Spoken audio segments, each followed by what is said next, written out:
These 7 YouTube personalities are not just creators, and they're not winning because they're famous, charismatic or great on camera either. They're winning because they all use YouTube the same way. And it's why the companies behind them are worth $5 million and up. Once you see this pattern, you can't unsee it. This isn't a success stories video, it's a breakdown of what they're really doing, including the parts that most people miss, and how you can apply the same thinking without copying content or chasing views. So first up, we've got Alex Hormozi, and public perception here is that he's the loud, motivational gym guy that talks about selling businesses and giving various advice on YouTube. People assume that the content is the business, and some just think that he's some sort of info marketer selling cliches. But if we look at his channel, there's far more going on. You see, to the trained eye, his YouTube strategy isn't perfect, but it doesn't matter because the goal isn't views. In reality, he's leverage obsessed. His goal is clearly acquiring equity in other companies and building various partnerships, positioning himself as the default authority in the space. Now for clarity, those back-end deals absolutely dwarf other revenue streams over on YouTube here. You see, YouTube is above his business stack, not inside it. Just look at his channel. The content is clearly aimed at a serious audience and very targeted in the right demographics. He willingly trades reach for credibility over and over again. He keeps production costs extremely low and high frequency. I mean, if you look at how many videos are actually on the channel, it's pretty stunning really when you think about it. And he repeats social proof to enforce that authority over and over again. He doesn't get bored of it. I broke the Guinness World Record for the fastest selling nonfiction book and generated over $106 million in sales in a weekend. I've been in business for 14 years. I run a portfolio of companies that last year did over $250 million in aggregate revenue. I'm Alex Hormozi. I've been in business 14 years. And just a few months ago, I broke the world record for the fastest selling nonfiction book in history and generated over $105 million in book sales within 72 hours. He prioritizes speed over polish and then just executes because he's trying to monopolize his entire niche. His content system is structured and repeatable. There's a lot of long form videos that build trust and connection between him and the audience. People feel like they actually know him. And a lot of the titles are also positioned in a way that keeps the videos evergreen and answers explanations that might be coming through YouTube search. The social proof and authority though is top of the list here. Why? Because competence is pre-sold before money is even discussed when it comes to these deals. Just think about that for a second. The deals are effectively won before negotiations even begin. People find his channel and then are dying to work with him. Now, if you've got a YouTube business and you want to do the same, then check out the link in the description down below so we can help you. Now, this scales very well because one video influences millions of people, and revenue is not tied to AdSense or gatekept by YouTube. On top of that, you've got a lot of others on YouTube that then make videos about him, clip his videos, and he gets invited onto various podcasts. The whole thing is extremely low cost, fast turnaround and high impact. So what's the lesson here? You should use YouTube to build leverage, not just traffic. Design it so that YouTube doesn't control your business later on. Next, let's take a look at someone doing this solo, extremely fast. Number 2 on the list is Stephan, and on the outside, people look at him and think, oh, he's just a personal finance YouTuber. He's a frugal kind of guy, he's quite likable, and he's a little bit of a super saver, so to speak, if you've watched his content. He just uploads a hell of a lot. The belief is also that he exploits financial fear and builds on news stories to get lots of views, making money from the AdSense as a byproduct of that volume. However, in reality, YouTube is different to him because, first of all, it's a cash flow engine up front. Second of all, it's a leverage system that has multipliers built on top of multipliers.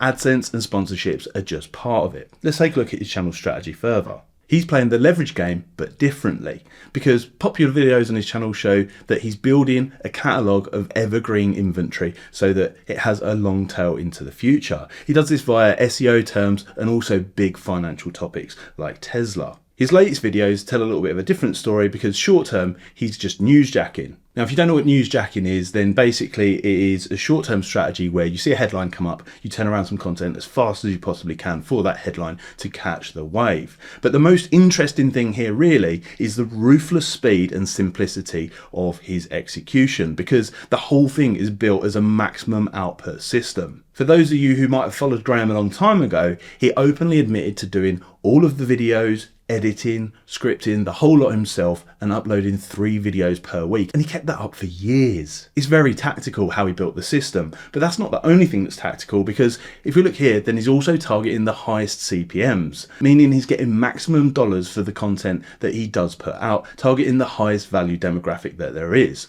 Seniors in the United States interested in finance. It's leverage on top of leverage. In its simplest format, you want to look at it like this. He's got YouTube, which provides leverage in terms of views, is then multiplied by the current news trends, which creates spikes, which is then multiplied by the highest possible financial CPMs per video, which is then multiplied by the back-end business, which we'll come on to next. Because in every video, Graham plugs some kind of affiliate scheme to a financial product in the financial sector, or has a sponsorship, or sometimes both. If you actually look at the affiliate schemes, and this is typical for the financial sector, they are actually multipliers themselves, because if you get somebody to sign up for a financial product, they spend an amount of money, some of that is then passed over to you as a percentage. So he's building further financial layers on top of his content strategy too.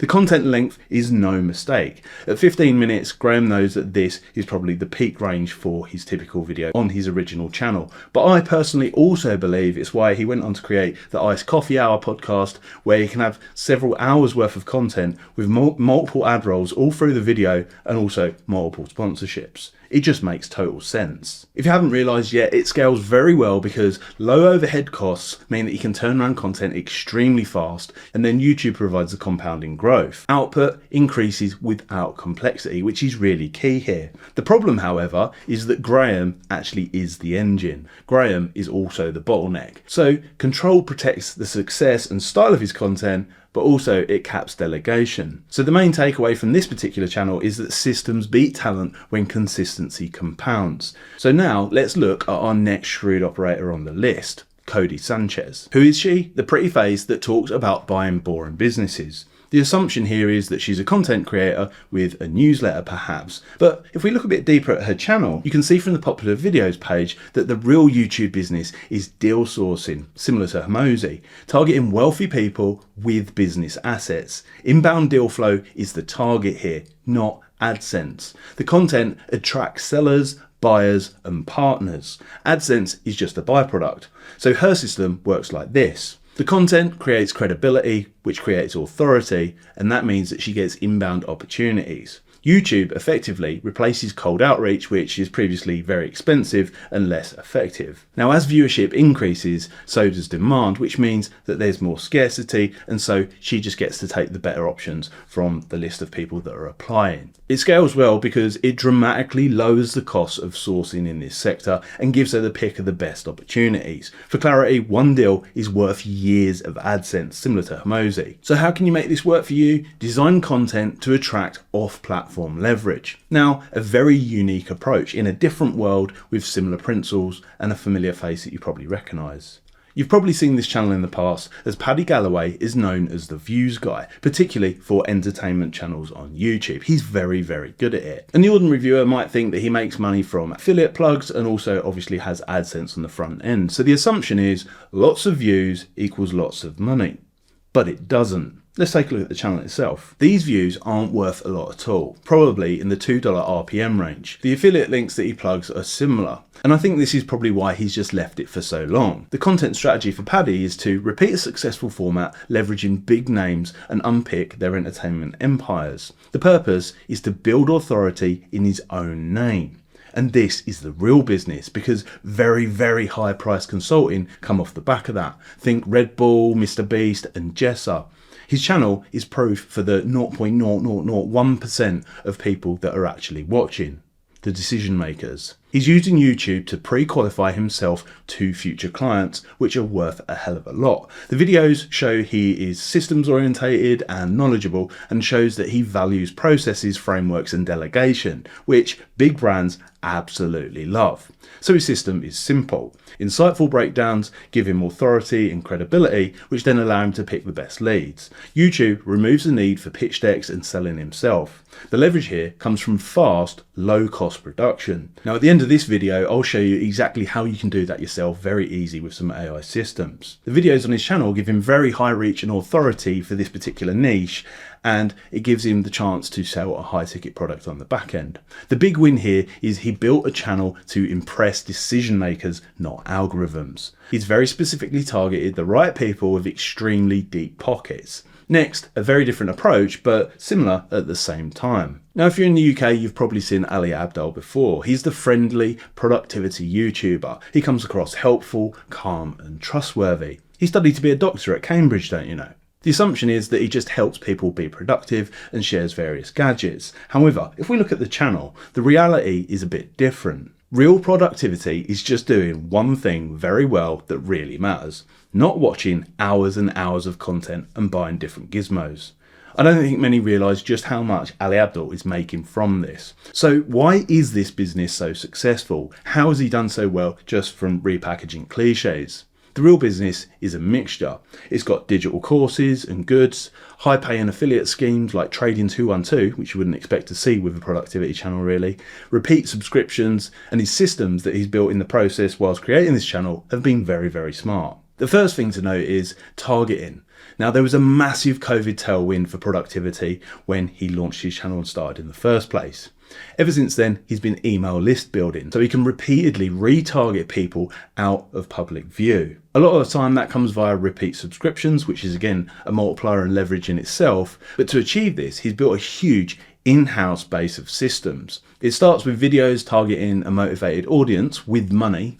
The packaging is super broad and timeless, as you can see here. It's kind of like a more trust optimized Tai Lopez. The strategy is content pushes people towards trusting him, feeling as though they know him. He then takes their email and then hits them with products repeatedly, including subscriptions. Now, YouTube is top of the funnel only. It scales very well because the audience is willingly waiting to pay. There's no pressure selling required, and he creates a lot of trust and goodwill in a category full of quite the opposite. The key insight here is monetize what people want and build systems around it afterwards. Next, no hardcore funnels, but something even smarter. By the way, if you're finding this video interesting, please just tap that subscribe button down below.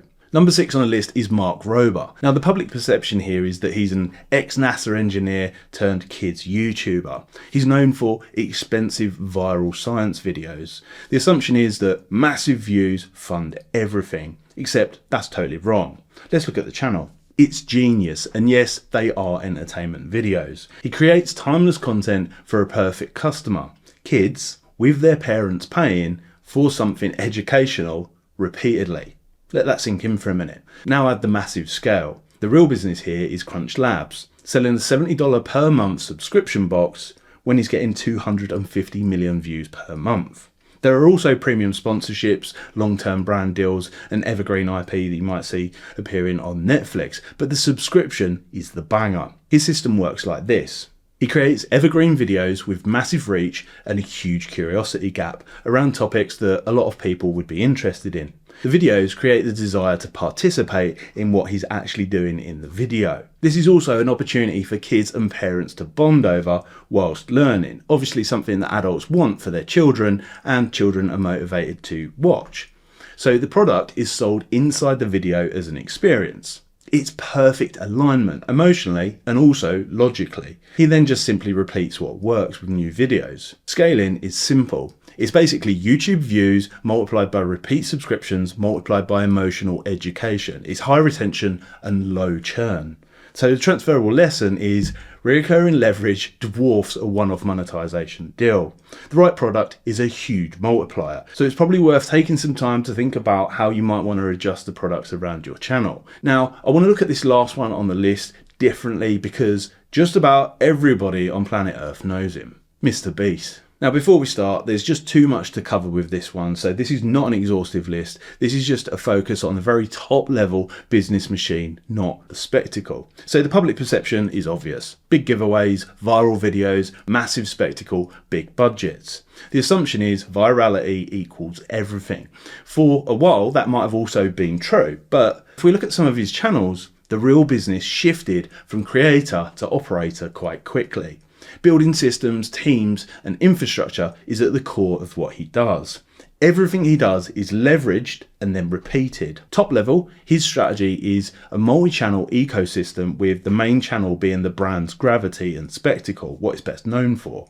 On the side though, he's got Beast Reacts, which is a pure AdSense machine. Just look at this. Next, there's Beast Gaming, which is very tactical because it's demographic expansion. Why? Because it's one of the biggest sectors on YouTube.